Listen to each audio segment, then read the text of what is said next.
Meu nome é Sonia Sonston. Tenho 28 anos e sou sargento do Exército dos Estados Unidos.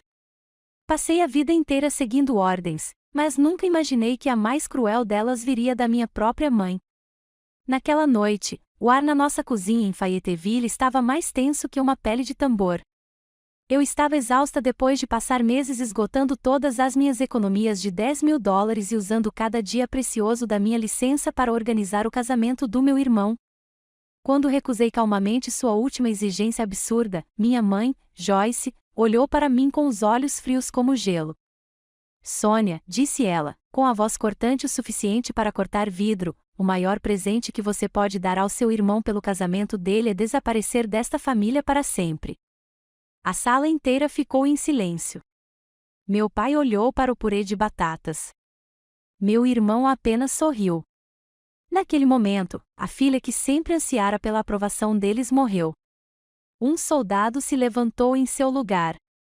Eles não tinham ideia de que tinham acabado de me dar uma ordem que eu executaria com absoluta precisão. Antes de contar minha história, diga-me de onde você está assistindo. Clique em curtir e inscreva-se se você acredita que a lealdade deve ser uma via de mão dupla. Esta é a história de como realizei o pedido final deles. O silêncio em nossa casa na Carolina do Norte era algo vivo. Era pesado e sufocante, impregnado pelo aroma familiar do frango frito da minha mãe e pelo aroma amanteigado de biscoitos recém-assados. Era o tipo de silêncio que precede uma emboscada. Sentei-me à mesa de jantar, ainda com meu uniforme de combate do exército, a estampa de camuflagem digital parecendo estranhamente deslocada contra o papel de parede floral. Uma exaustão profunda se instalou em meus músculos após um longo dia na base. Mas essa tensão era algo diferente. Era um campo de batalha à parte. Meu pai, Jeffrey, raspou o garfo no prato com um som que irritou meus nervos. Minha mãe, Joyce, permaneceu imóvel, uma rainha observando seu reino tenso. E meu irmão, Brent, o noivo de ouro, finalmente rompeu o cessar-fogo. Ele enxugou os lábios com um guardanapo, um gesto de pura e imerecida arrogância. Então, só uns ajustes de última hora para amanhã, começou ele, num tom descontraído, como se estivesse falando sobre o tempo. A Lindsay e eu estávamos achando o Prosecco um pouco barato. Precisamos mudar para Velvicli Court, e aquele DJ local que você contratou? Encontrei um cara em Atlanta que é muito melhor. Ele pode estar aqui amanhã à tarde. Ele disse tudo com tanta naturalidade, como se dinheiro fosse um conceito teórico e eu fosse seu mágico pessoal, encarregado de tirá-lo do nada.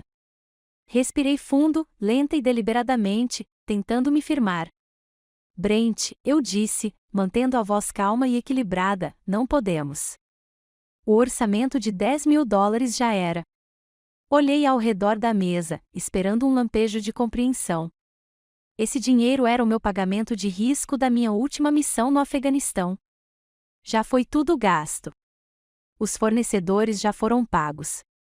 Não sobrou nada, acrescentei, recorrendo à linguagem que fazia sentido para mim. Os recursos já foram gastos. Essa última frase, uma simples constatação no meu mundo, foi a faísca que acendeu o pavio. Brent soltou uma risada curta e irônica. Aí está aquela conversa militar de novo, zombou ele, recostando-se na cadeira. A vida real não depende dos seus pequenos orçamentos, sargento. Ele disse minha patente como se fosse um insulto, um palavrão. Minha mãe aproveitou a oportunidade imediatamente. Seu apoio a ele foi imediato, absoluto. Você está sendo tão egoísta, Sônia, sua voz, antes uma fonte de conforto, agora era uma arma apontada diretamente para mim. Este é o dia mais importante da vida do seu irmão, e você está o enganando por causa de champanhe. Não estrague isso para ele, murmurou meu pai em seu prato, sua lealdade, como sempre, seguindo o caminho da menor resistência. Senti o calor familiar da frustração subir ao meu peito, mas a reprimi. Não se trata de egoísmo, tentei explicar, com a voz tensa. São as minhas economias de uma vida inteira. Dei tudo o que tinha para fazer este casamento acontecer. Mas eles não estavam ouvindo. Nunca ouviam. Não viam os dias de 16 horas que passei ao telefone com bufês e floristas. Não viam os fins de semana que abri mão, as férias que perdi. Não me viam, nem a filha deles, nem a irmã deles. Viam um recurso, um agente de logística para os seus grandes planos. E agora esse recurso estava esgotado, e eles estavam furiosos. A sensação de estar cercado, de estar flanqueado pelas mesmas pessoas que deveriam ser meu pelotão, tornava difícil respirar. O ar na sala parecia rarefeito, roubado dos meus pulmões. Eu me mantive firme. Eu precisava. Era a única coisa que me restava. A resposta é não, respondi, com a voz baixa, mas firme. Não há mais dinheiro. Foi então que minha mãe desferiu o golpe fatal. Ela se levantou, o movimento lento e deliberado, atraindo toda a atenção da sala. Ela apontou um dedo para mim, sua unha uma lança vermelha perfeita e polida. E então ela proferiu as palavras que detonariam o meu mundo. Sônia, ela disse, com a voz desprovida de qualquer calor, um som frio e oco, o maior presente de casamento que você pode dar ao seu irmão é desaparecer desta família para sempre. As palavras pairavam no ar, cada uma como um estilhaço cravando-se no meu coração. Olhei ao redor da mesa, procurando desesperadamente por um aliado, por alguém que dissesse, chega. Nada. Meu pai se concentrou intensamente em amassar suas batatas, girando-as até formar um pico perfeito e covarde. Lindsay, a noiva de Brent, de repente achou sua manicure fascinante, estudando suas unhas como se elas contivessem as respostas para o universo. E Brent? Brent parecia satisfeito. Um pequeno sorriso presunçoso surgiu em seus lábios. Ele havia vencido. Naquele silêncio ensurdecedor, a verdade fria e dura me atingiu com a força de um impacto físico. Eu não era da família.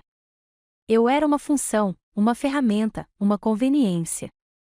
E agora que eu não era mais útil, estava sendo descartado. Mas então algo estranho aconteceu. A parte de mim que era filha, a parte que passará a vida inteira tentando desesperadamente conquistar o amor e a aprovação deles, se despedaçou. Virou pó. E, dos destroços, algo mais assumiu o controle. O soldado. Meu treinamento, incutido em mim ao longo de anos de disciplina e sofrimento, assumiu o controle. Minha postura se corrigiu. Minha coluna se endireitou. Meus ombros se retraíram. Levantei-me da cadeira, com movimentos fluidos e precisos. Encontrei o olhar gélido da minha mãe e dei a ela a única resposta que um soldado dá a uma ordem direta. Entendido. As palavras eram nítidas, claras e completamente desprovidas de emoção. Uma única lágrima poderia tê-lo satisfeito. Um grito teria sido uma vitória. Mas isso, essa aceitação calma e fria, os deixou atordoados e em silêncio. Seus rostos, um momento antes tão cheios de fúria e desprezo justificados, agora eram máscaras de confusão. Não dei tempo para que se recuperassem. Sem dizer mais nada, peguei minha carteira e minhas chaves no balcão. Virei as costas para eles e caminhei até a porta da frente. Não olhei para trás. Não hesitei. Cada passo era medido, deliberado. Minha mão fechou-se em volta da maçaneta, girei-a e saí para a noite fresca de Fayetteville. Quando a porta da frente bateu, o som não era de raiva. Era um som de finalidade, o fim de um capítulo, o fechamento de um livro. E enquanto eu estava ali na varanda, os ecos da minha antiga vida desaparecendo atrás de mim, não ouvi meus próprios soluços. Só ouvi uma única pergunta ecoando no vazio: como chegamos a esse ponto? Não sei quanto tempo fiquei ali, estacionado na mesma rua da casa que não era mais meu lar. O motor do meu velho Ford F-150 roncava suavemente enquanto esfriava. A escuridão lá fora era absoluta, uma densa noite sulista que encobria o brilho dos postes de luz. Olhei para o meu próprio reflexo no espelho retrovisor, um rosto marcado por um cansaço que nada tinha a ver com o meu trabalho. As linhas rígidas da disciplina de um soldado estavam lá, sim, mas por baixo delas, a pergunta vinda da varanda ainda ecoava: como chegamos a esse ponto? E a resposta não veio em um único pensamento, mas em uma enxurrada de fantasmas. O reflexo no espelho se desfez, O rosto do sargento de 28 anos se dissolveu em uma versão muito mais jovem e esperançosa de mim mesmo. O espelho se tornou uma janela, e através dela, vi uma garota de 18 anos parada, ereta como uma vara, em um pátio de desfiles, esperando por uma palavra de elogio que nunca chegaria. Foi há 10 anos, sob o sol escaldante de Fort Jackson, Carolina do Sul. O ar estava carregado com o cheiro de grama recém-cortada e o orgulho nervoso de milhares de novos soldados. Era o dia da formatura do treinamento básico. Durante 9 semanas, eu havia sido destruído e reconstruído. Eu havia desafiado meu corpo e minha mente além de limites que eu nem sabia que existiam. E ali, em pé, com meu uniforme de gala recém-passado, o peso do fuzil no meu ombro parecendo parte de mim, eu nunca me senti tão orgulhoso. Examinei as arquibancadas lotadas, meus olhos procurando por eles, pelos 3 rostos que mais importavam. Semanas antes, eu havia enviado uma carta explicando cuidadosamente o que aquele dia significava, não apenas para mim, mas também para a cultura militar. Era um rito de passagem, uma transformação. Mas as fileiras de famílias sorridentes e chorosas se confundiam, e nenhuma delas era minha. Naquela noite, agarrando o fone do orelhão no quartel, finalmente consegui falar. A linha estava com ruídos e, ao fundo, eu ouvia risadas e o tilintar de copos. A voz da minha mãe era animada, distraída. Ah, querida, sinto muito por não termos podido vir, disse ela, o pedido de desculpas soando como uma reflexão tardia. O Brent teve um grande torneio de julgamento simulado na faculdade de direito dele hoje. Todos nós tínhamos que estar lá para apoiá-lo. Entendeu? É pela carreira dele de verdade. Sua verdadeira carreira. Essas palavras me atingiram com mais força do que qualquer sargento instrutor. Minha própria conquista, a mais difícil e significativa da minha jovem vida, não era real. Era um espetáculo à parte, facilmente descartado como um ensaio da futura glória do meu irmão. Naquela noite, deitado no meu beliche, cercado por soldados em festa e suas famílias, senti uma solidão profunda se instalar em meus ossos. Foi a primeira grande cicatriz em um mapa que logo se tornaria lotado. As lembranças continuaram vindo. 2 anos depois, recebi meu primeiro bônus de alistamento, um cheque que parecia uma fortuna. Em casa, meus pais estavam com dificuldades para consertar um telhado com goteiras que não tinham condições de pagar. Sem pensar 2 vezes, enviei quase metade do dinheiro para casa. Imaginei o alívio deles, talvez até um telefonema orgulhoso. Mas o telefonema nunca veio. Eles pegaram o dinheiro e o telhado foi consertado. Algumas semanas depois, em casa, de licença, eu estava na cozinha pegando um copo d'água quando ouvi meu pai conversando com o vizinho por cima da cerca do quintal.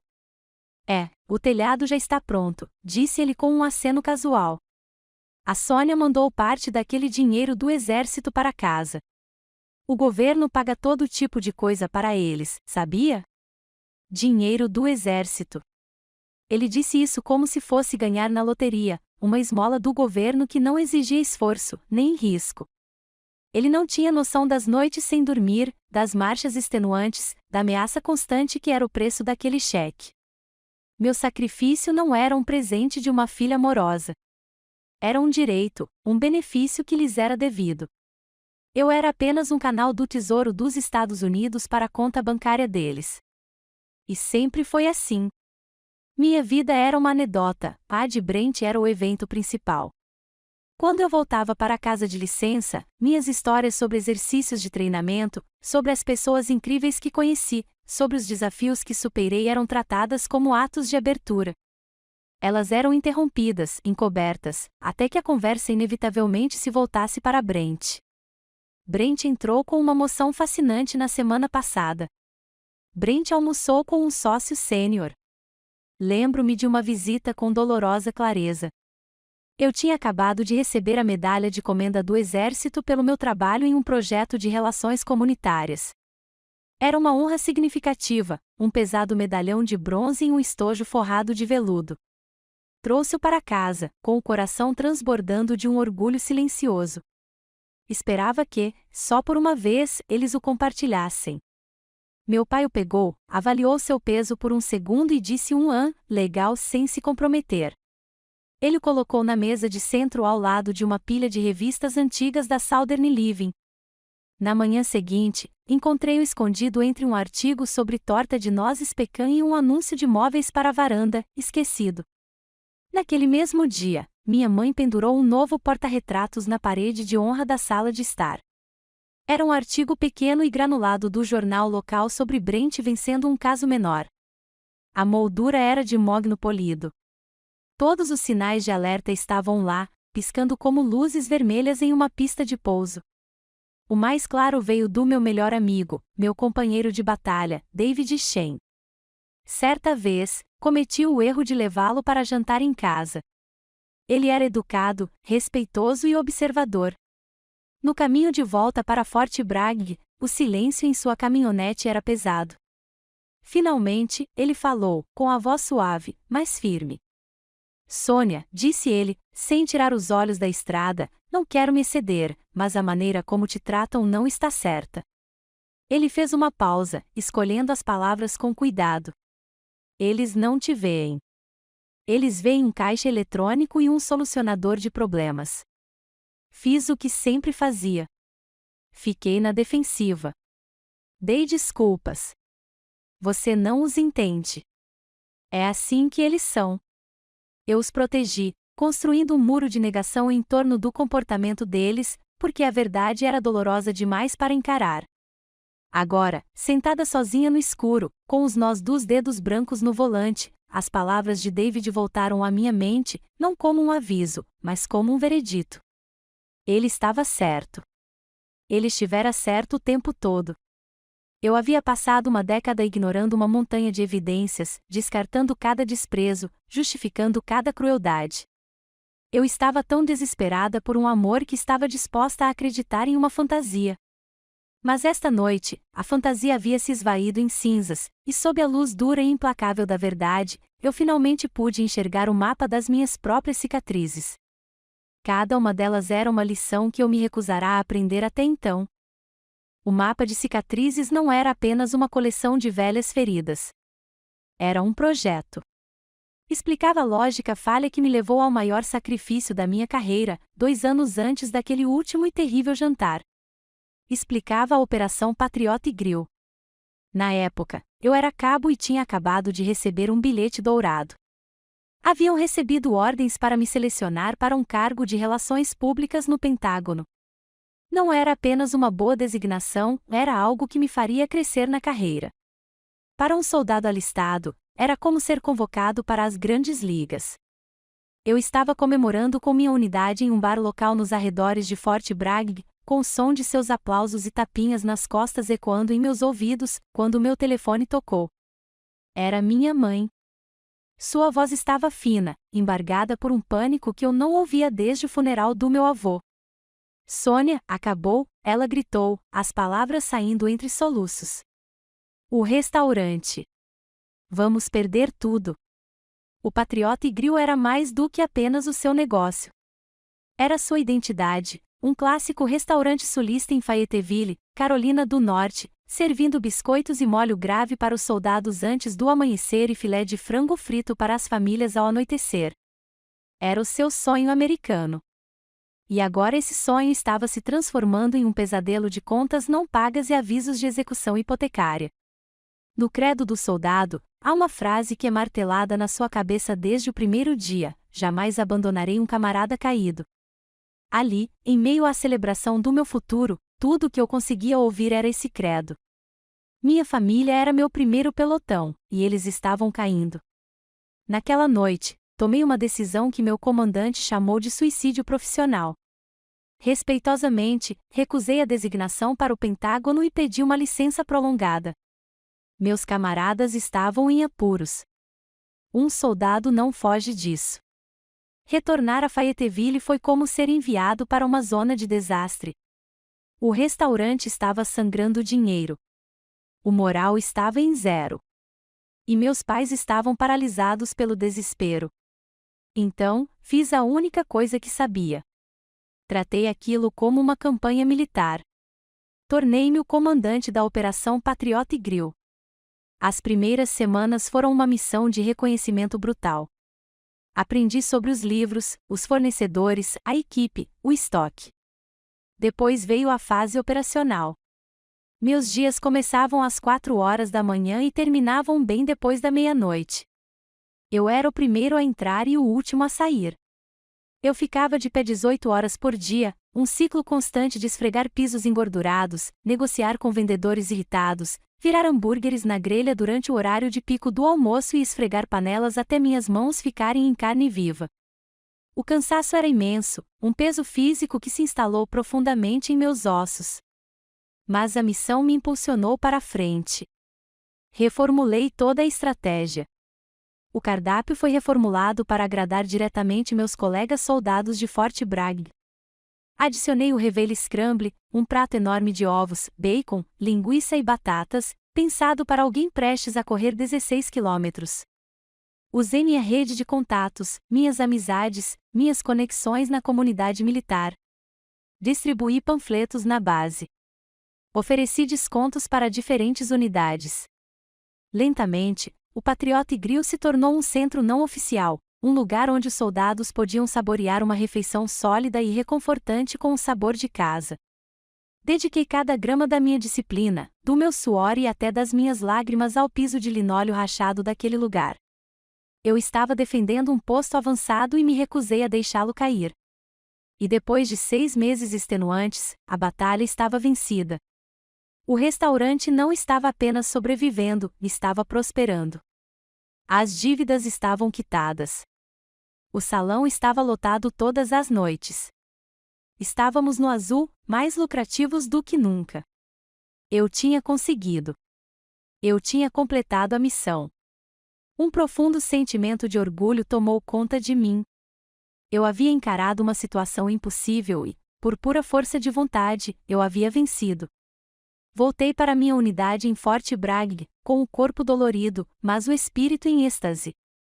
Esperei pelo telefonema, pelo jantar comemorativo, pelo simples e sincero agradecimento. Mas meu telefone permaneceu em silêncio. Os dias se transformaram em semanas. O silêncio foi confuso no início, depois inquietante. Finalmente, depois de quase um mês, um e-mail da minha mãe chegou à minha caixa de entrada. O assunto era curto: reunião de família. O e-mail dizia que era hora de discutir o futuro do restaurante.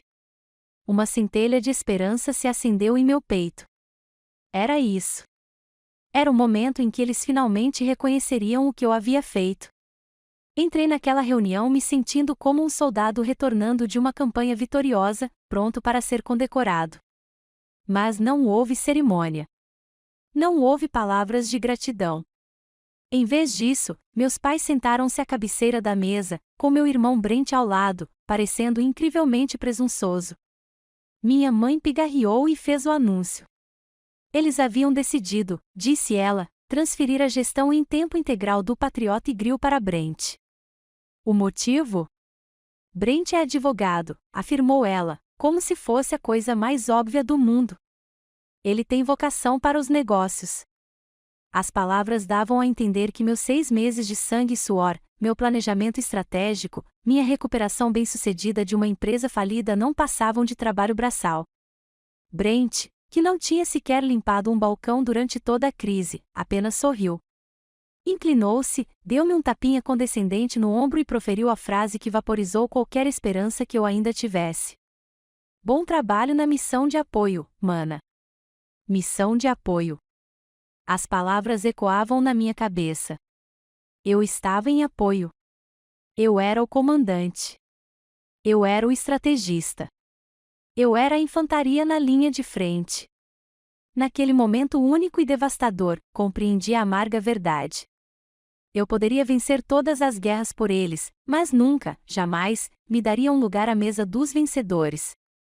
Se você já colocou seu coração e alma em algo para sua família, apenas para ter a ideia completamente rejeitada, apoie a história com um like e comente com a palavra invisível, se você sabe como é isso. Naquela noite, não dormi. A dor ainda estava lá, uma dor surda e pesada no meu peito. Mas algo mais a atravessava, uma resolução fria e clara. minha mãe havia me dado uma ordem. Minha família a ratificou com seu silêncio. Um soldado cumpre ordens. Então, na manhã seguinte, acordei não com tristeza, mas com uma lista de missões. A Operação Libertar Sônia havia começado. Primeiro objetivo: recuperação de ativos. Meu posto de comando era uma cabine pegajosa em uma Waffle House às 5 horas. O ar, carregado com o cheiro de bacon tostado e café queimado, parecia carregado de energia. À minha frente, sobre a mesa de fórmica, havia um café preto, uma caneta e um pequeno caderno tático. Em vez de me afogar em tristeza, passei as primeiras horas da madrugada planejando minha contraofensiva. A página era uma grade de nomes e números, uma lista de alvos. Cada item era um vínculo financeiro que eu havia estabelecido para o casamento do meu irmão, e cada um estava prestes a ser rompido. Era um ataque planejado com precisão militar. Tomei um gole do café amargo, o calor se espalhando por mim, refletindo a determinação gélida que se solidificava em minhas veias. Primeiro alvo, a empresa de buffet, a mais cara, a peça-chave de todo o evento. Respirei fundo, como se respira antes de sair da linha, e disquei. Uma voz feminina alegre respondeu imediatamente: "Bom dia, jantar divino. Aqui é Brenda." "Bom dia, Brenda. Aqui é a Sargento Sônia Sonston." O reconhecimento transpareceu em sua voz. "Ah, senhorita Sonston, bom dia. Estamos prontos para o grande dia amanhã." A Velviclicota está gelada e pronta para ser servida. Mantive a voz calma, profissional, sem qualquer emoção. "Brenda, estou ligando para informar que preciso cancelar o serviço do evento de amanhã." Houve um silêncio atordoante do outro lado da linha. Eu conseguia ouvir o burburinho do escritório dela sumir enquanto ela processava o que eu tinha dito. "Cancelar?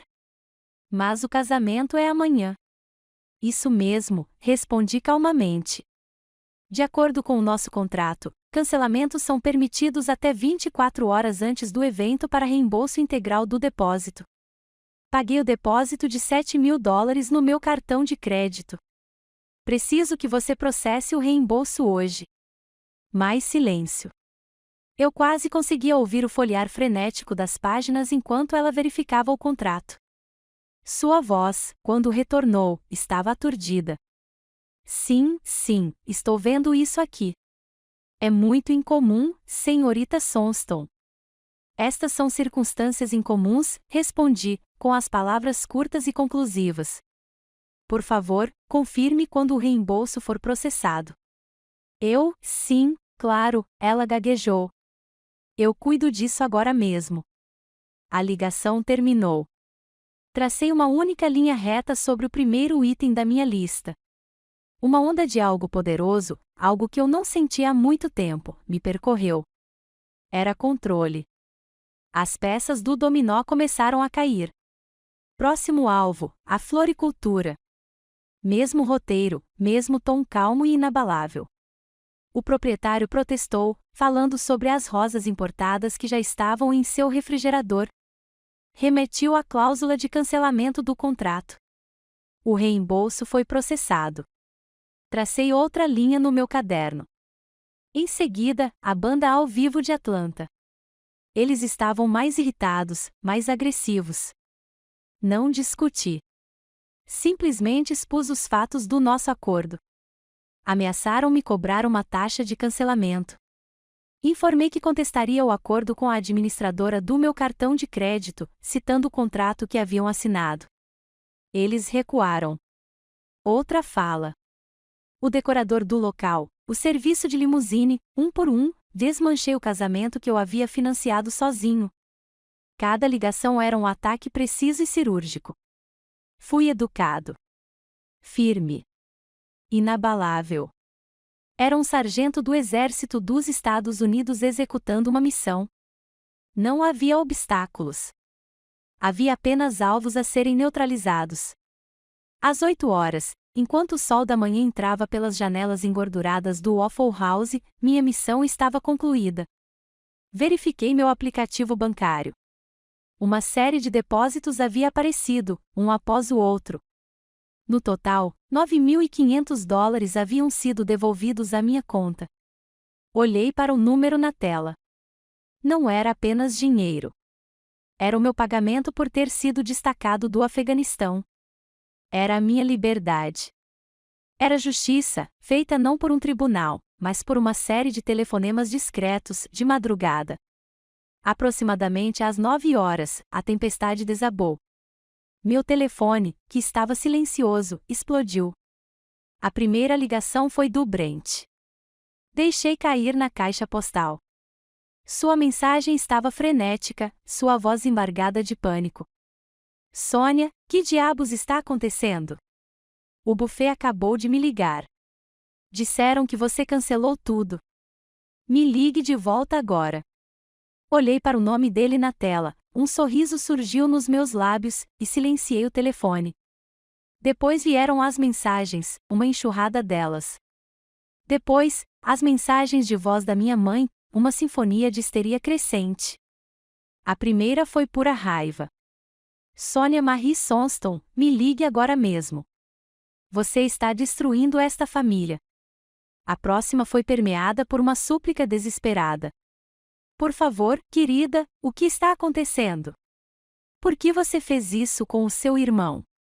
Mas as palavras haviam perdido poder. Não eram mais balas que poderiam perfurar meu coração. Eram apenas ruído, estática de um canal de comunicação que eu já havia desativado permanentemente. Não respondi. Não respondi. Apenas observei a tela se iluminar repetidamente, um sinal distante de fogo de um inimigo que eu já havia deixado para trás. Eles tinham me dado minha ordem final. Eu estava apenas cumprindo. Eu estava desaparecendo. Eles queriam que eu desaparecesse. Tudo bem. Mas eu não ia desaparecer no ar. Eu ia executar uma redistribuição estratégica. Eu ia para um lugar onde um soldado é respeitado. Nos dias que se seguiram à minha contraofensiva, minha família não desistiu. Simplesmente mudou de tática. Lançaram uma campanha de guerra de informação no único campo de batalha que eu não tinha interesse em defender, o Facebook. Meu irmão Brent deu o primeiro tiro. Ele escreveu um post longo e tragicamente egoísta, retratando-se como a vítima de coração partido de uma irmãzinha ciumenta e instável.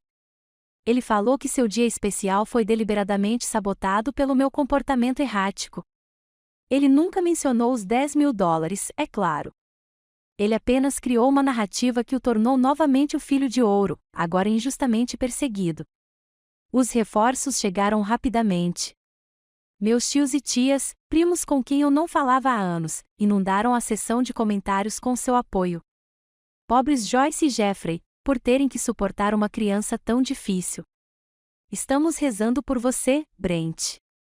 Algumas pessoas simplesmente não suportam ver os outros felizes. Sentei-me no chão do meu quarto de alojamento, percorrendo o assassinato digital. Cada comentário era uma pequena ferroada, uma alfinetada da velha dor. Eles estavam tentando controlar a narrativa, me isolar, me tornar o vilão na pequena câmara de eco da nossa cidade natal. Por um momento, a antiga Sônia, a garota desesperada por aprovação, quis revidar. Queria digitar uma refutação furiosa, listando cada sacrifício, cada desrespeito, cada centavo. Mas o soldado em mim assumiu o controle. Ela reconheceu uma batalha perdida. Aquele era o território deles, a guerra deles. Engajar-se só levaria a um conflito prolongado e confuso, sem uma vitória clara. Minha guerra era maior. Minha missão era minha própria vida. Senti uma estranha sensação de clareza ao fechar o aplicativo. Eu não me envolveria. Meu silêncio seria minha resposta. Havia, no entanto, uma última etapa de limpeza logística. Antes que eu pudesse realmente me remobilizar, tive que cortar a última linha de suprimentos financeiros. Dirigi minha velha Ford F-150 até o banco local em Fayetteville, o mesmo onde minha família tinha contas. Entrei, com as costas eretas, meu uniforme impecável, e sentei-me com um gerente de banco pessoal. Expliquei que, vários anos antes, eu havia feito um investimento formal e documentado de $5.000 no capital inicial do Patriot Grill. Agora, eu queria retirar esse investimento, como era meu direito, de acordo com o acordo que todos havíamos assinado. O banqueiro, um homem que conhecia minha família há anos, olhou para mim com pena. Ele conhecia os boatos, as fofocas. Mas negócios são negócios. A papelada estava em ordem. Ele fez a ligação e, alguns minutos depois, me entregou um cheque administrativo. Ao sair do banco, com o cheque pesado na mão, não senti culpa. Não foi um ato de vingança. Foi um ato de autopreservação. Eu estava cortando a última âncora que me prendia ao navio deles que afundava. De volta à base, fui direto para o S1, o escritório de pessoal. Uma citação que li certa vez do general George S. Patton ecoou em minha mente: nunca diga às pessoas como fazer as coisas. Diga a elas o que fazer, e elas o surpreenderão com sua engenhosidade. A antiga Sônia sempre esperou que lhe dissessem o que fazer. A nova Sônia dizia a si mesma: a missão era sobreviver e prosperar, e para isso eu precisava de um novo terreno. Eu já tinha feito a pesquisa. Havia uma requisição aberta para um suboficial de relações públicas em Fort Carson, Colorado. Era a vaga perfeita para as minhas habilidades, uma missão desafiadora em um lugar onde eu nunca tinha estado. Redigi um requerimento formal para uma mudança permanente de posto, um PCs, comandante de equipe, no sentido militar. Nele, não mencionei minha família. Concentrei-me nas minhas realizações, no meu desejo por novos desafios e no meu comprometimento com o exército. Destaquei como um novo ambiente ampliaria minha experiência e me tornaria um líder melhor. Meu comandante analisou o pedido. Ele era um bom homem que tinha visto minha dedicação em primeira mão durante anos. Ele também tinha visto o preço que minha família me cobrava. Ele ergueu os olhos dos papéis, com uma expressão séria. Tem certeza disso, sargento? Perguntou. Sim, senhor, respondi, com a voz firme. Sou eu. Ele assentiu lentamente e assinou o formulário. Tudo bem, então. Eu apoio. Colorado, hein? As montanhas vão te fazer bem. Algumas semanas depois, as ordens oficiais chegaram. Segurei o papel nas mãos e li as duas linhas repetidamente. Estação de relatórios, Fort Carson, Colorado Springs. Não era apenas um local. Era uma promessa. Era uma saída de emergência que eu havia construído para mim mesmo, usando o mesmo sistema que me transformou no soldado que eu era.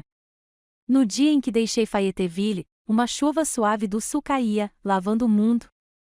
Eu já havia vendido ou doado a maioria dos meus pertences. Não precisava mais de nada daquela vida. Meu mundo inteiro estava embalado em duas grandes mochilas e uma mochila na caçamba da minha caminhonete. Ao passar pela última vez com minha F-150 pelos portões de Fort Bragg, não olhei para trás. Não havia nada para eu ver. No banco do passageiro, ao meu lado, estava um mapa rodoviário dobrado dos Estados Unidos. Meu dedo traçou a rota para o oeste, atravessando as colinas ondulantes do Tennessee, passando pelas planícies do Kansas e, finalmente, subindo até a promessa majestosa e recortada do Colorado. Eu não estava fugindo. Estava a caminho do meu próximo posto de serviço. Minha missão, desta vez, era reconstruir a vida da sargento Sonia Sonston. Em Fayetteville, eu sempre me senti sufocado. O céu parecia baixo e pesado, denso de umidade e ressentimentos não expressos. Mas aqui, chegando a Colorado Springs, com as montanhas rochosas de guarda no horizonte, respirei fundo pela primeira vez em anos. O céu ali era vasto e de um azul brilhante. Pela primeira vez, senti que tinha espaço para respirar. Esse sentimento estendeu-se ao meu novo posto em Fort Carson. No momento em que me apresentei para o serviço, senti uma mudança radical. Esta não era a rede de amigos de uma pequena cidade do sul. Era uma unidade profissional e altamente organizada.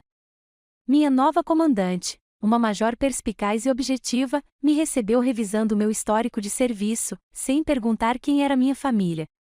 Ela viu minhas qualificações, minhas condecorações, meu histórico de destacamento. Ela me viu, o soldado. Na minha primeira semana, fui incumbido de elaborar um novo plano de engajamento com a mídia para um evento comunitário que se aproximava. A antiga Sônia teria hesitado, questionando cada palavra, preparando-se para que suas ideias fossem descartadas. Mas eu estava operando sob novos protocolos. Passei 2 dias desenvolvendo uma estratégia abrangente e a apresentei ao prefeito, com o coração batendo forte com uma ansiedade familiar. Ela ouviu atentamente, assentindo enquanto eu repassava os pontos principais. Quando terminei, um silêncio tenso tomou conta de sua sala. Preparei-me para a sugestão inevitável de que um suboficial mais graduado deveria assumir a liderança. Em vez disso, ela me olhou diretamente nos olhos e disse: "Este é um plano excelente, sargento. Bem pensado e prático. Coloque-o em prática." Simples assim, sem discussão, sem condescendência, apenas respeito pela minha competência. Saí do escritório dela me sentindo 1 centímetro mais alta.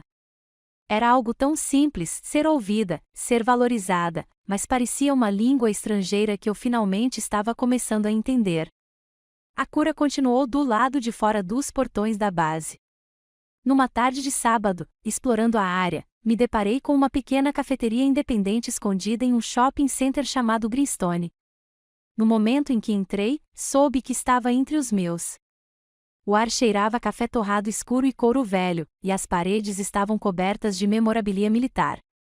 Atrás do balcão, havia um homem grande, com um sorriso gentil e uma magnífica barba prateada. Ele usava uma insígnia de primeiro sargento aposentado em sua camisa de flanela surrada. Ele olhou para o meu corte de cabelo e minha postura e percebeu. "Novo em Carson?" perguntou, com a voz grave e amigável. "Sim, senhor", respondi. Ele apenas assentiu, pegando uma caneca grossa de cerâmica. Encheu-a com café preto fumegante e a deslizou sobre o balcão. "Bem, por aqui, não nos importamos de onde você veio. Só nos importamos com a forma como você luta. Bem-vindo ao Colorado." Essa foi a minha apresentação ao sargento-mor aposentado Mike Callahan, ou Sargento Mike, para todos que entravam em seu santuário. Ele não fazia perguntas indiscretas. Não precisava da minha história de vida. Apenas me oferecia um bom café e um lugar seguro para pousar.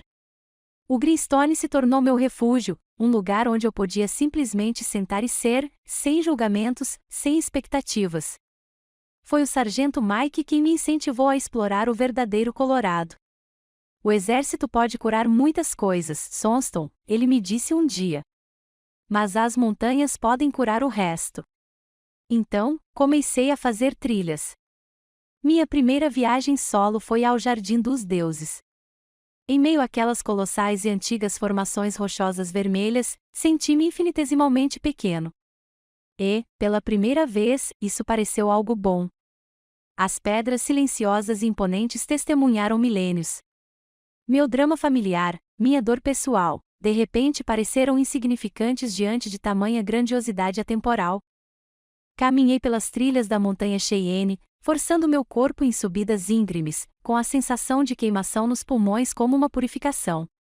Eu ficava no cume, com toda Colorado Springs se espalhando abaixo de mim, e simplesmente respirava o ar puro e fresco da montanha, sentindo purificar da minha alma os últimos resquícios tóxicos da Carolina do Norte. Certa noite, meu telefone tocou. Era um número que eu ainda reconhecia, meu velho companheiro de batalha, David Shen. Sua voz estava hesitante. "Sônia, não sei como te contar isso", começou ele, mas o patriota Igril afundou. Escutei, em voz baixa, enquanto ele preenchia os detalhes. Sem meu planejamento e sem meu investimento final de $5.000, Brent tinha arruinado tudo em menos de 3 meses. O negócio tinha acabado. Meus pais foram forçados a vender a casa para cobrir as dívidas. A noiva de Brent, Lindsay, havia cancelado o casamento e o abandonado. O Império Sonston, construído com meus sacrifícios silenciosos, havia se desfeito em pó. Enquanto David falava, eu esperava pela sensação que achava que deveria ter, uma onda triunfante de satisfação, de prazer com o diabo.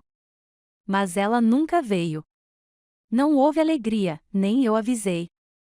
Havia apenas um vazio profundo e oco, uma finalidade silenciosa. Estava realmente acabado. Agradeci a David por me avisar e encerrei a ligação.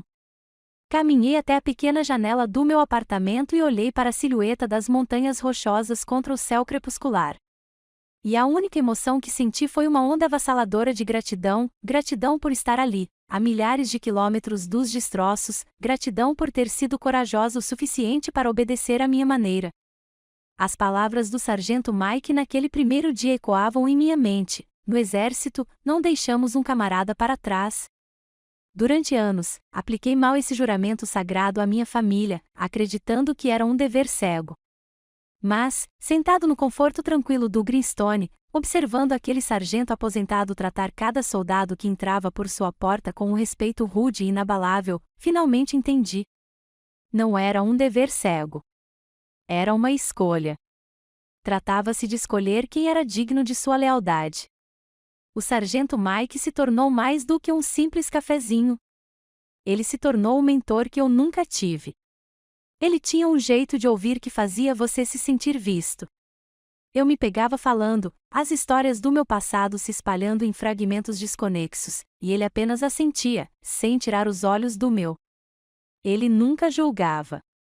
Nunca oferecia banalidades fáceis. Em vez disso, ele compartilhou trechos de sua própria vida. Contou-me sobre os tiroteios em Fallujah, sobre a poeira sufocante e o medo constante e latejante. Também me contou sobre as batalhas silenciosas que travou ao voltar para casa, a luta para se reintegrar a um mundo que não fazia mais sentido. Ele me ensinou que força não é suportar a dor em silêncio. É saber quando recuar para se proteger. Uma retirada estratégica não é covardia, Sonston, disse-lhe certa tarde, limpando o balcão. É como você sobrevive para lutar mais um dia. O segredo é saber em quais colinas vale a pena morrer e quais você deve simplesmente ceder ao inimigo. Suas palavras foram uma tábua de salvação, reenquadrando minha fuga não como um fracasso, mas como uma vitória tática. Enquanto o outono do Colorado pintava os álamos com um dourado brilhante, a temporada de festas se aproximava. Ação de graças. Só a palavra já trazia uma pontada familiar de ansiedade, um fantasma de jantares tensos em família passados. Seria meu primeiro feriado importante completamente sozinho, e uma tristeza silenciosa começou a se instalar. Como se pudesse ler meus pensamentos, o sargento Mike me deu um tapinha no ombro alguns dias antes do feriado. Sonston, ele bradou, você não vai fazer nada na quinta-feira, vai? Balancei a cabeça. Ótimo, disse ele com um sorriso. Então você está oficialmente convidado para o Dia de Ação de Graças anual dos órfãos de Greenstone. Era uma tradição que ele havia iniciado anos atrás para todos os soldados, da ativa e veteranos, que não tinham para onde ir. Quando entrei no Dia de Ação de Graças, a pequena cafeteria estava transformada. Mesas compridas estavam juntas, gemendo sob o peso da clássica comida caseira americana. 3 enormes perus assados, montanhas de purê de batatas e recheio, caçarola de vagem e uma dúzia de tortas de abóbora. O lugar estava lotado com uma família barulhenta, risonha e heterogênea de soldados de todas as gerações. Sentei-me à mesa entre um jovem soldado recém-saído do treinamento básico, que sentia falta da comida da mãe, e um veterano grisalho do Vietnã que contava as histórias mais escandalosas. Compartilhamos comida, trocamos histórias do campo de batalha e rimos até doer a barriga. Pela primeira vez na vida, senti o calor descomplicado de uma refeição festiva. Não havia intenções ocultas, nem ressentimentos latentes. Isso era camaradagem. Isso era lealdade. Isso, percebi, era família. Com o peso do meu passado finalmente aliviado, comecei a prosperar no trabalho. Livre do desgaste psicológico constante, meu foco estava aguçado e minha criatividade aliviada. Minhas habilidades e dedicação não passaram despercebidas. 6 meses após minha chegada a Fort Carson, fui promovido a sargento. Foi uma grande conquista, uma prova da nova vida que eu estava construindo. A primeira pessoa a quem contei foi o sargento Mike. Quando entrei no Greenstone com minha nova patente, ele me olhou e seu rosto se abriu num sorriso enorme. Ele saiu de trás do balcão e me envolveu num abraço de urso que me levantou do chão. Eu sabia que você tinha coragem, disse ele, com a voz carregada de emoção enquanto me sentava. Estou tão orgulhoso de você, sargento. Essas 5 palavras, estou tão orgulhoso de você, me atingiram com a força de um golpe físico. Eram as palavras pelas quais eu ansiava a vida toda, a validação pela qual eu havia realizado feitos incontáveis. E ali estavam elas, ditas livre e sinceramente por um homem que não me devia nada. Seu orgulho significava mais do que todos os elogios vazios e condicionais que minha família já havia me dado juntos. Naquela noite, muito depois de o último cliente ter ido embora, fiquei para ajudá-lo a limpar. No silêncio do café vazio, cercado pelos fantasmas dos soldados do passado, finalmente contei tudo a ele. Contei sobre o Pentágono, o restaurante, o casamento e, pela primeira vez, contei a outro ser humano as mesmas palavras que minha mãe me dissera. Enquanto eu falava, as lágrimas que eu havia reprimido por tanto tempo finalmente se soltaram. Não eram soluços altos histéricos, mas um fluxo silencioso e constante que descia pelo meu rosto. Eu não conseguia contê-las.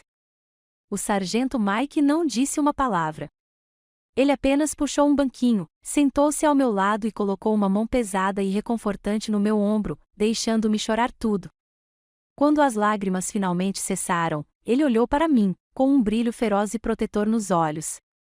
Eles te deram uma ordem errada, Sonston, disse ele, com a voz grave e rouca. Mas você a executou da maneira certa. Você escolheu sua própria vida. Essa é a atitude mais corajosa que um soldado pode ter. Suas palavras foram a absolvição. Elas foram a validação que eu nem sabia que estava procurando. Ele viu minha retirada não como fraqueza, mas como o ato supremo de coragem. Se você já encontrou um sargento Mike em sua vida, um mentor, um amigo, um membro da família escolhido que viu seu valor quando você não conseguia, apoie esta história com um like e um comentário com o primeiro nome ou apenas a palavra família. Porque, às vezes, a família que você constrói é aquela que realmente te salva. Aprendi que a cura não é uma linha reta. É uma série de escaramuças à frente, pontuadas por uma ou outra emboscada inesperada do passado. Minha emboscada chegou numa terça-feira, quase um ano depois de eu ter sido transferido para o Colorado. Chegou em um envelope simples, de cor creme, entregue na sala de correspondência da minha unidade. Vi do outro lado da sala e meu sangue gelou. A letra era a elegante letra cursiva da minha mãe, que eu conhecia desde sempre. Meu coração batia forte contra as costelas. Após um ano de silêncio abençoado no rádio, o inimigo havia restabelecido o contato. Peguei a carta, com os dedos dormentes. Parecia mais pesada do que deveria, carregada com um ano de palavras não ditas e uma história não resolvida. Levei-a de volta para o meu apartamento e coloquei-a na pequena mesa da cozinha. E lá estava ela. Por 2 dias inteiros, não toquei nela. Eu passava por ali, com os olhos atraídos por ela contra a minha vontade. Era um fantasma de outra vida, um fantasma silencioso e de papel ameaçando apazar a mente conquistada que eu havia construído à sombra das montanhas rochosas. A carta estava sobre a minha mesa como uma mina sem explodir. Eu sabia que havia uma armadilha lá dentro. A única questão era: eu seria forte o suficiente para não pisar nela? No 3º dia, não aguentei mais. Respirando fundo, abri o envelope. A carta dentro era uma obra-prima de manipulação emocional, uma operação psicológica calculada, projetada para romper todas as minhas defesas. Não começou com um pedido de desculpas. Claro que não. Um pedido de desculpas seria uma admissão de erro, algo que minha mãe, Joyce, era incapaz de fazer. Em vez disso, começou com uma bomba cuidadosamente elaborada. Ela escreveu que havia sido diagnosticada recentemente com um problema cardíaco grave. Os detalhes eram vagos, apenas o suficiente para inspirar medo, sem fornecer fatos verificáveis. Ela escreveu que meu pai estava devastado, mal conseguindo funcionar, que Brent estava perdido sem seu sistema de apoio familiar intacto. Então veio a segunda onda do ataque, nostalgia. Ela preencheu o parágrafo seguinte com memórias doces e melosas da minha infância, a época em que me ensinou a andar de bicicleta, as canções de ninar que costumava cantar. Eram memórias cuidadosamente selecionadas, polidas até o brilho perfeito, pensadas para me lembrar de uma época em que eu era sua garotinha, uma época antes de me tornar uma decepção. O parágrafo final foi o tiro certeiro, mirando diretamente no coração da linda filha que ela me criou para ser. A família precisa de você, Sônia, escreveu ela. Você é sempre a forte. Você é a nossa única esperança. A carta terminava com a derradeira viagem de culpa, uma frase tão cruel que poderia ter sido transformada em arma. Não deixe sua mãe morrer sem ver a filha uma última vez.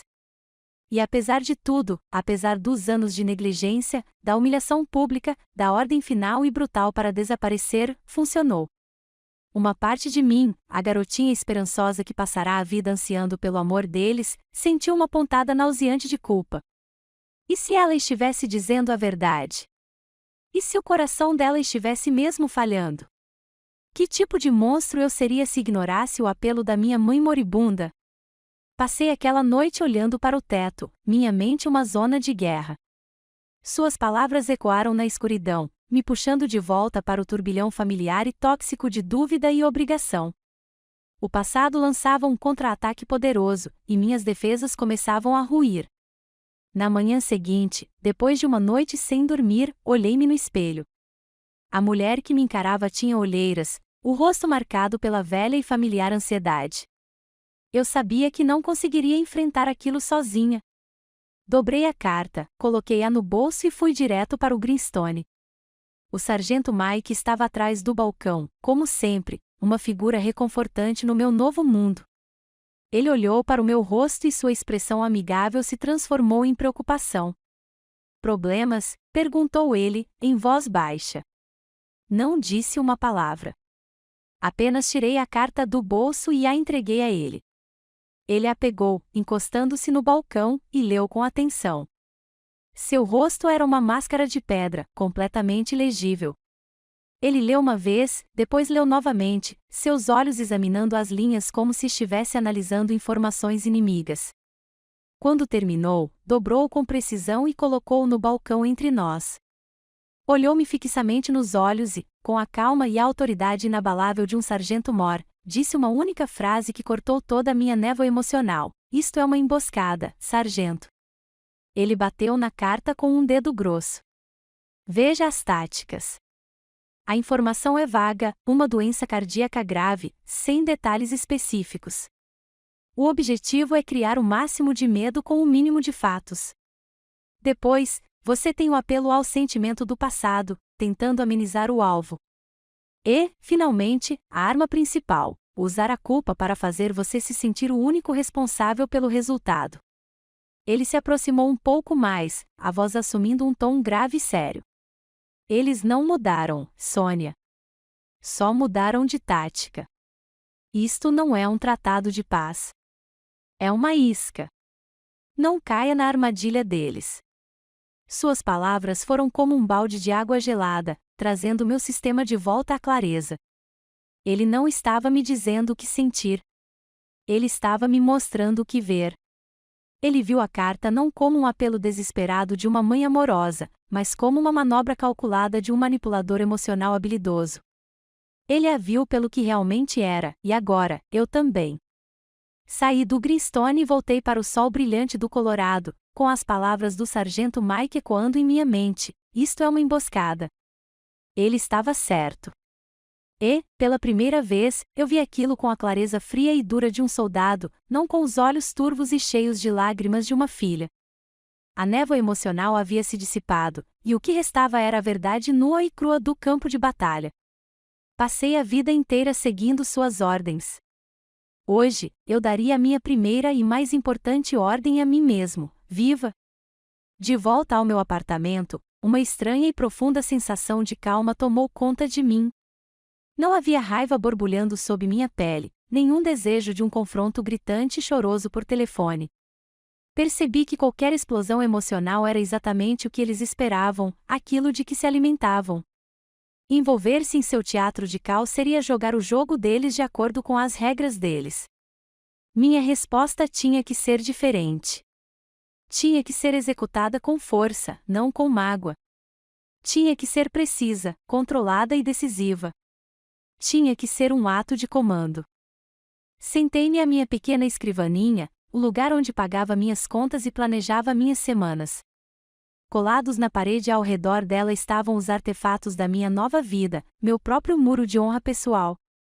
Havia uma foto da minha unidade após um extenuante exercício de campo, todos sorrindo e cobertos de lama, um testemunho de dificuldades compartilhadas e camaradagem genuína. Havia uma selfie engraçada que o sargento Mike e eu havíamos tirado atrás do balcão do Greenstone, ambos com bigodes de café. E, no centro, acima de tudo, havia uma foto de tirar o fôlego que eu havia tirado do cume do Pico Pike, com o mundo se estendendo infinitamente abaixo, uma vasta extensão de possibilidades. Não eram apenas imagens. Eram símbolos do meu novo território, evidências da vida que eu havia lutado para construir. Elas seriam a minha força. Peguei uma única folha de papel branco, liso e nítido, e uma caneta boa e grossa. Eu não permitiria que mãos trêmulas ou rabiscos emocionais transparecessem. Não era uma carta de uma filha magoada. Era um comunicado. Era uma declaração formal e final. Perdão, eu estava aprendendo, não significava reconciliação. Não significava que você tinha que deixar as pessoas voltarem à sua vida para te machucar novamente. Às vezes, perdoar era simplesmente aceitar que as pessoas são quem são e então amá-las o suficiente para deixá-las ir, para o seu próprio bem. Como soldado, fui treinada para ser direta, para me comunicar com clareza e propósito, para eliminar toda ambiguidade dos meus relatórios. Como filha, fui treinada para fazer o oposto, para suavizar minhas palavras, para lidar com os sentimentos delicados deles, para me desculpar por coisas que nunca foram minha culpa. Naquele momento, sentada à minha mesa, a soldado venceu.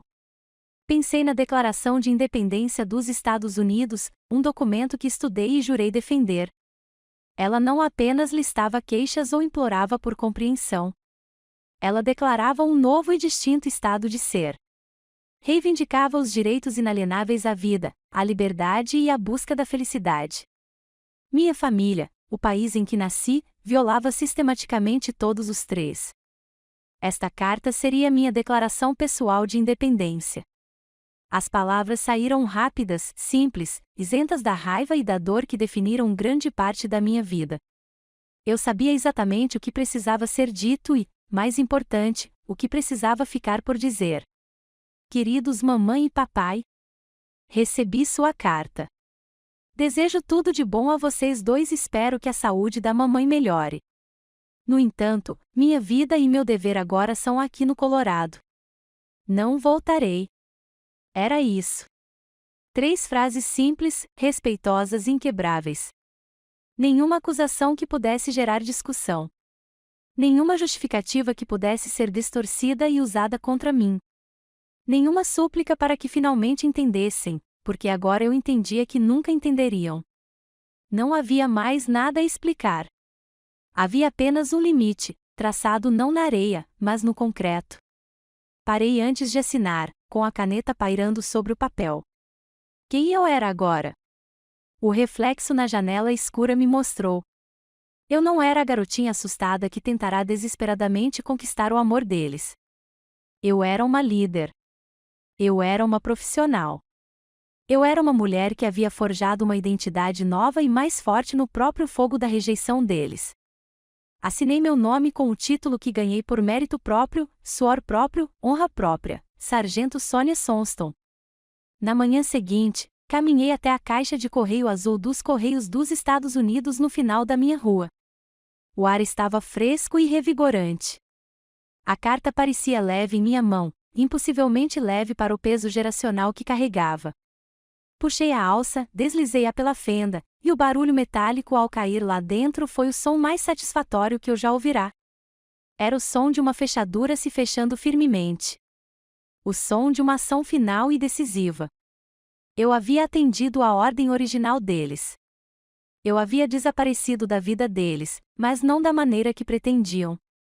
Eu havia desaparecido do controle deles e renascido em outro lugar. Ao retornar ao meu apartamento, eu sabia que havia um último passo para proteger minha nova fortaleza. Sentei-me no sofá, peguei meu celular e comecei o processo sistemático de cortar todas as linhas de comunicação. Abri meus contatos e rolei até o nome dela, mãe. Por um segundo, uma dor fantasma, um fantasma da saudade da garotinha, perfurou meu coração. Respirei fundo, prendi a respiração e apertei o botão de bloquear. O pequeno pop-up de confirmação, tem certeza? Parecia um teste final. Tenho. Bloqueio. Era um martelo digital silencioso, derrubando uma vida inteira de manipulação. Em seguida, meu pai. Este era mais fácil. Eu estava bloqueando o som do seu silêncio cúmplice. Bloqueando. Meu irmão, Brent. Quase ri. Essa foi a coisa mais fácil de todas. Não pareceu nada, nem raiva, nem tristeza, só rejeição. Bloqueio. Então fui para o Facebook, o campo de batalha digital da campanha de difamação deles. Um por um, bloqueei todos os tios, tias e primos que haviam curtido a publicação de Brent e adicionado suas gotinhas de veneno nos comentários. Cada toque na tela era um ato silencioso e deliberado de autopreservação. O pequeno bip de cada bloqueio bem-sucedido era como o som de uma tranca deslizando em uma pesada porta de aço. Eu estava protegendo o meu perímetro. Eu estava protegendo a paz pela qual lutei e sangrei. Quando terminei, um silêncio profundo tomou conta do meu apartamento. Não era um silêncio vazio ou solitário. Era um silêncio tranquilo, cheio de potencial. Durante toda a minha vida, eu havia sido um posto avançado exposto, com poucos homens e vulnerável a ataques constantes das mesmas pessoas que deveriam ser meu centro de comando. Mas não mais. Eu havia construído muros. Eu havia protegido os portões. Eu havia me tornado uma fortaleza. E pela primeira vez, eu me senti verdadeiramente, completamente seguro. Vários anos se passaram desde que construí minha fortaleza. A paz pela qual lutei não foi um cessar-fogo frágil. Foi uma paz duradoura e sustentável, construída sobre a base sólida do respeito próprio e de limites cuidadosamente guardados. O passado não é mais um fantasma que me assombra. É um mapa de um país estrangeiro por onde naveguei, um lugar com o qual aprendi, mas não tenho vontade de revisitar. Hoje, meu nome é Sargento de Primeira Classe Sonia Sonston. Sou uma líder, uma mentora e uma mulher que finalmente se sente em casa com a própria vida. Na semana passada, estive diante de um novo grupo de jovens soldados, de rosto jovial e olhos arregalados, recentemente designados para Fort Carson. Eles estavam reunidos para um briefing de integração, e eu era a palestrante. Ao olhar para seus rostos ansiosos, vi um fantasma de mim mesma, a garota sincera e esforçada que acreditava que a lealdade era um cheque em branco que você dava às pessoas simplesmente porque elas compartilhavam o mesmo sangue. Não contei a eles minha história, nem os detalhes, mas contei o que minha história me ensinou. Falei sobre a importância da camaradagem, de construir uma família dentro das fileiras do exército. Olhe ao seu redor, eu disse, com a voz firme e segura. Seu esquadrão, seu pelotão, essas são as pessoas que estarão ao seu lado quando mais precisar. Sua família é aquela por quem você escolhe lutar e aquela que escolhe lutar por você. Às vezes, essa é a família com a qual você nasce, e às vezes você precisa ser corajoso o suficiente para construí-la sozinho. Percebi um lampejo de compreensão nos olhos de um jovem soldado na primeira fila, um garoto que parecia saudoso e sobrecarregado. Naquele momento, o círculo pareceu completo. Eu não era mais o soldado que precisava ser salvo. Era eu quem oferecia o mapa. Meu passado nunca desapareceu, mas ele não me define mais. Em vez disso, aprendi a usá-lo. Tornou-se parte do meu kit de ferramentas de liderança. Minha história pessoal me deu uma espécie de radar para os soldados que lutam em silêncio. Consigo identificar aqueles que se esforçam demais, aqueles que recuam diante das críticas, aqueles que passam as férias sozinhos no quartel porque a ideia de voltar para casa é mais dolorosa do que a solidão. São eles que eu chamo discretamente de lado.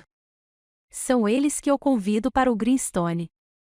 Ao longo dos anos, Sarge Mike e eu formamos um sistema de apoio não oficial. Ele fornece o café e a sabedoria rude, e eu forneço a prova viva de que é possível sobreviver a uma família tóxica e construir uma vida de honra e propósito. Criamos a rede de segurança de que eu tanto precisava há tantos anos.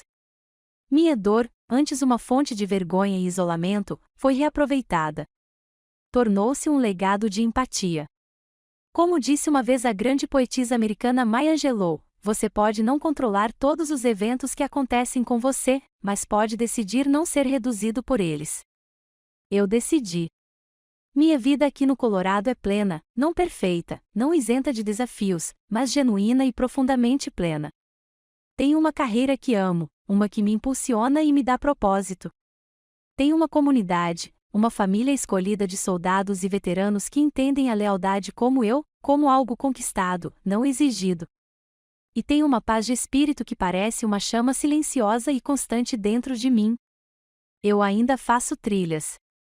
Sempre que tenho oportunidade, dirijo minha agora velhíssima e adorada F-150 até o início de uma trilha e me perco nas montanhas. Toda vez que chego a um cume, encontro um lugar tranquilo, observo a paisagem vasta e majestosa e respiro fundo e com gratidão. Sou grata pela dor que me ensinou minha própria força. Sou grata pela coragem que tive para ir embora. Sou grata pela vida que tenho agora, uma vida que não herdei, mas que construí, pedaço por pedaço, com minhas próprias mãos. Aprendi que um verdadeiro lar não é a casa em que você nasceu. É o lugar onde você tem permissão para ser finalmente e completamente você mesmo. A história termina aqui, mas minha vida continua. Termina com esta imagem, a qual retorno repetidamente. Estou no pico de uma montanha, o sol se pondo sobre Colorado Springs, pintando o céu com pinceladas flamejantes de laranja e roxo. O vento é fresco e limpo contra meu rosto, chicoteando meus cabelos. Fecho os olhos e escuto. Não ouço mais as vozes críticas e exigentes do meu passado. Elas se foram, silenciadas não pela raiva, mas pela distância e pelo tempo. Tudo que ouço é o som do vento soprando sobre os picos e a batida forte e constante do meu próprio coração. Passei a vida inteira seguindo ordens, mas a ordem mais importante, aquela que sigo todos os dias, é a que finalmente dei a mim mesmo. Viva uma vida digna da luta que foi necessária para conquistá-la. Viva com honra, coragem e integridade. Missão cumprida. Obrigada por compartilhar esta parte da minha jornada comigo. Minha história é única, mas sei que os sentimentos por trás dela, a luta por respeito, a busca pela paz, são compartilhados por muitos. Este espaço é mais do que apenas um canal. É uma comunidade para sobreviventes, um lugar para lembrar uns aos outros que não somos invisíveis e que nossa força é real. Se a minha história ressoou com você, por favor, considere curtir este vídeo. E para ouvir mais histórias de resiliência e fazer parte desta comunidade, inscreva-se e junte-se a nós.